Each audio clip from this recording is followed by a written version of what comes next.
ஓம் ஸ்ரீ மகா பெரியவா சரணம். தினசரி பெரியவா தியானத்தில் கலந்து கொள்ளும் அனைத்து ஆன்மீக உள்ளங்களையும் காணும் பொழுது மகிழ்ச்சியாக இருக்கிறது. இன்று பெரியவா என்ன சொல்கிறார் என்று பார்ப்போமா? துக்கமும் கோபமும். நிறைவேறாத ஆசையின் இரண்டு வடிவங்கள்தான் துக்கமும் கோபமும்.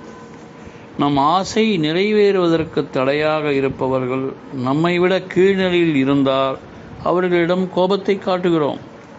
அவர்கள் நமக்கு மேல்நிலையில் இருந்துவிட்டால் கோபித்து கொள்ள முடியாமல் நமக்குள்ளேயே துக்கப்பட்டு கொண்டு அழுகிறோம். கோபத்தின் கெட்ட சக்தி காமத்தின் சக்தியை விட பெரியது. இதை நல சரித்திரமான நைசதம் வெகு அழகாக சொல்கிறது.